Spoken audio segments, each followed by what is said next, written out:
안녕하세요. 시니어 여러분에게 꼭 필요한 정보를 저장해 두고 언제든지 꺼내서 보실 수 있도록 도와드리는 시니어 정보은행입니다.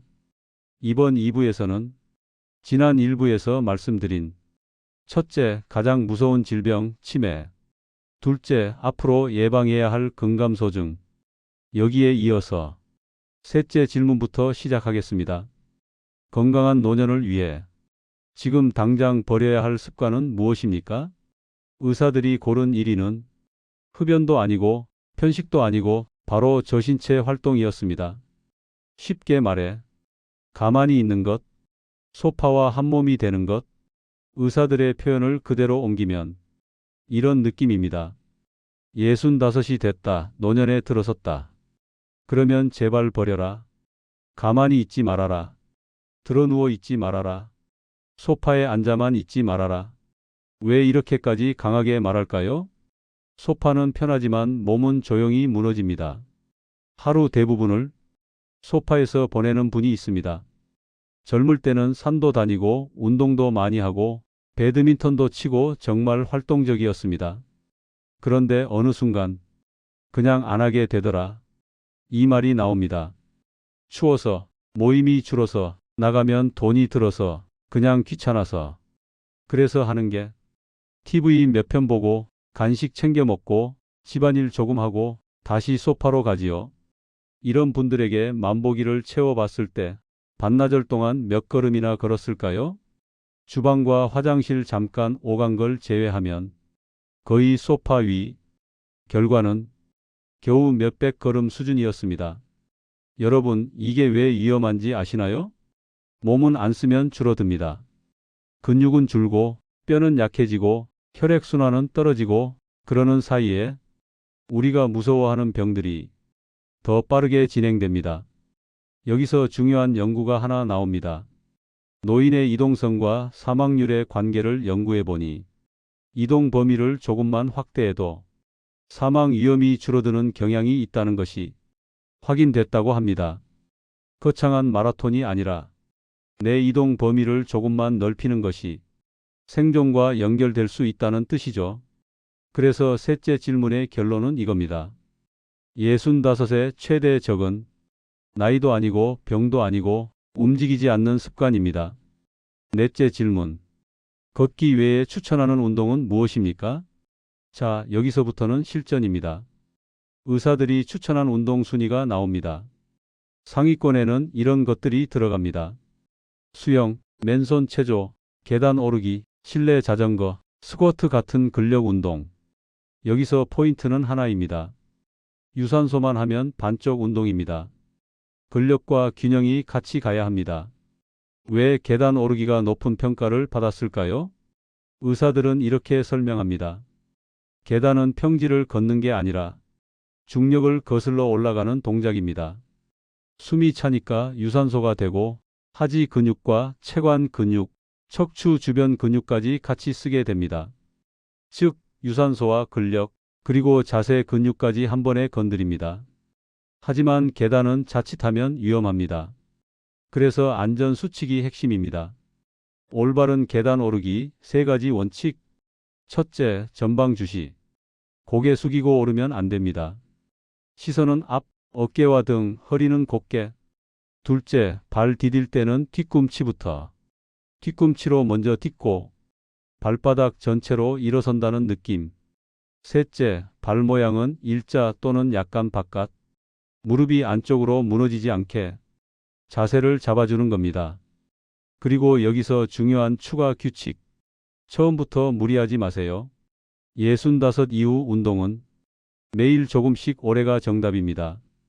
이제는 집에서 할 수 있는 맨몸 운동 5가지를 소개합니다. 의사들이 소개하는 방식으로 정리해 드리겠습니다. 하나, 올바르게 걷기.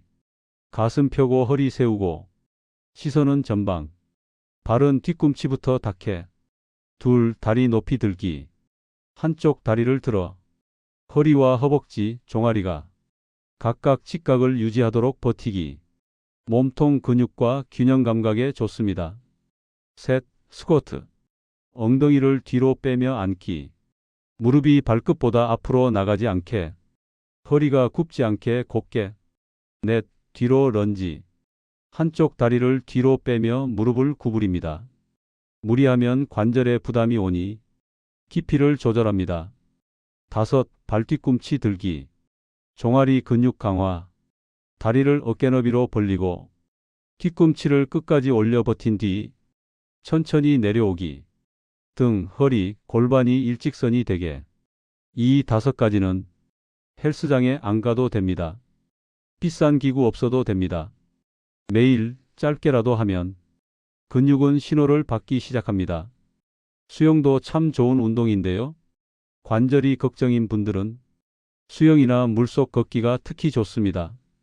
물은 체중 부담을 덜어줍니다.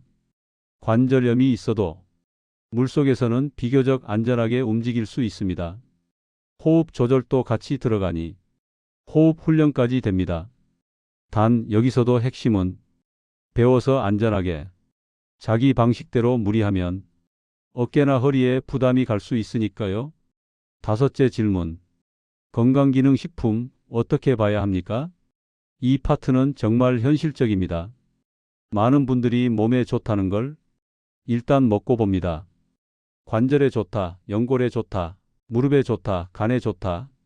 하루에 10가지, 11가지 먹는 분도 있습니다. 한 달 비용이 수십만 원이 넘어갑니다. 그런데 정작 검사해 보면 연골이 다 닳아 수술이 필요한 경우도 있습니다. 의사가 말합니다. 연골은 한번 망가지면 재생이 잘 안 됩니다. 혈관이 들어가는 구조가 아니기 때문입니다. 그래서 연골을 재생시킨다, 관절을 되돌린다. 이런 말은 의학적 근거가 부족하다는 지적이 나옵니다. 그리고 더 무서운 게 뭔지 아세요? 건강기능식품을 믿고 치료 시기를 놓치는 것. 이게 진짜 위험입니다. 음식과 건강기능식품은 같지 않습니다. 어떤 연구에서는 비타민C 섭취가 음식으로 들어갈 때와 건강기능식품 형태로 들어갈 때가 같지 않을 수 있다는 취지의 연구 결과도 있습니다. 여기서 핵심은 이겁니다. 한 가지 성분을 알약으로 넣는다고 음식의 복합 효과가 그대로 나오진 않습니다. 그래서 의사들이 강조하는 결론은 하나입니다. 하루 3끼를 골고루 잘 먹는다. 단백질도 들어있고 반찬도 갖춘 식사다. 이렇게 먹는다면 영양제나 건강보조식품이 꼭 필요하지 않다. 그리고 또 하나. 건강기능식품은 약이 아니니까 괜찮겠지? 이 생각이 위험할 수 있습니다. 나이가 들면 간과 콩팥 기능이 떨어집니다. 처리가 느려지면 쌓여서 부작용이 생길 수 있습니다. 6째 질문으로 가기 전에 꼭 짚어야 할 큰 문제 하나. 약이 약을 부르는 처방 악순환. 이건 정말 많은 분들이 겪는 현실입니다. 통증이 심해져 진통제를 먹기 시작합니다. 약이 늘어납니다. 어지럽고 힘이 빠집니다. 의식이 흐려지고 인지 기능이 떨어진 것처럼 보입니다. 그러면 또 뇌기능 개선제나 치매약이 추가되기도 합니다. 하지만 사실은 약 때문에 생긴 인지 저하일 수도 있습니다. 의사들은 이 악순환을 처방 연쇄라고 부릅니다. 약이 많아질수록 식사를 못하고 근육이 빠지고 쇠약해지고 침상을 향해 가는 길이 빨라질 수 있다는 경고입니다. 그래서 의사들이 제안하는 가장 현실적인 해결책이 이겁니다. 내 건강을 종합적으로 관리해주는 주치의를 한 명 정하세요. 여기저기 병원을 옮겨 다니면 각 병원은 그 시점의 증상만 보고 약을 추가할 가능성이 커집니다. 그러면 전체 그림이 무너집니다. 노년기에는 한 명의 주치의와 약, 생활, 식사, 운동을 한 묶음으로 관리하는 게 중요한 핵심입니다. 마지막 6째 질문입니다. 사전 연명 의료 의향서 반드시 필요한가? 응답자의 대부분, 거의 80%에 가까운 의사들이 필요하다고 답했습니다. 사전 연명 의료 의향서는 임종기에 들어서 회복이 불가능할 때 심폐소생술, 인공호흡기 같은 연명 의료를 받지 않겠다는 뜻을 미리 밝혀두는 제도입니다.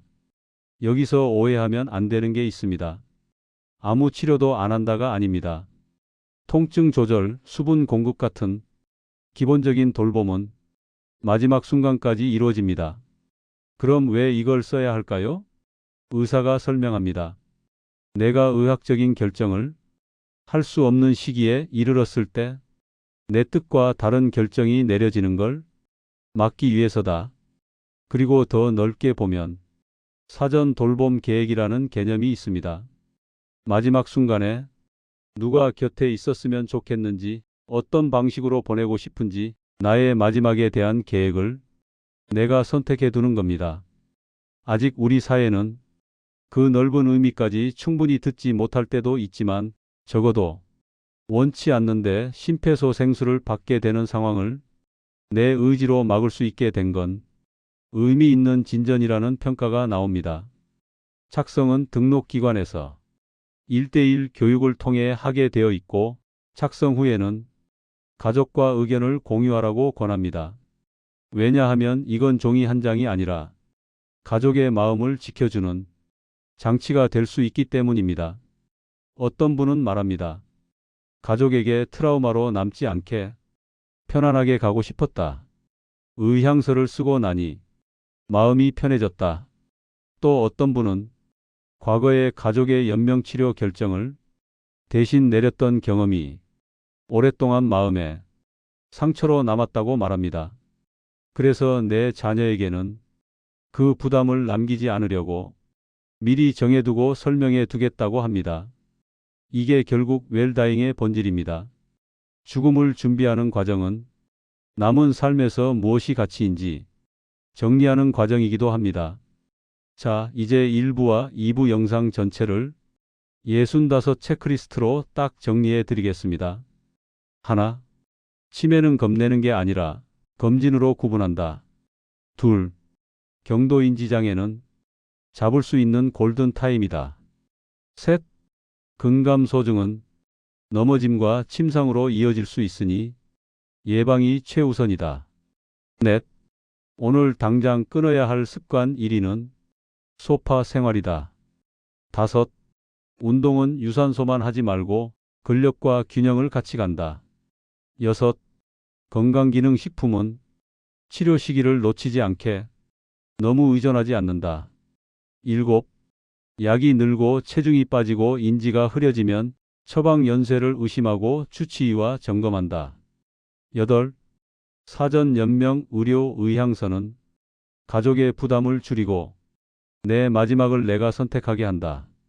65이라는 생애 전환기. 이 시간을 어떻게 쓰느냐에 따라 남은 생이 더 아름다워질 수 있습니다. 오늘 영상은 여기까지입니다. 정성 들여 준비한 1부와 2부 영상을 보시고 여러분이 몸도 마음도 건강한 노년을 보내실 결심을 하시고 지금 당장 실천하셨으면 좋겠습니다.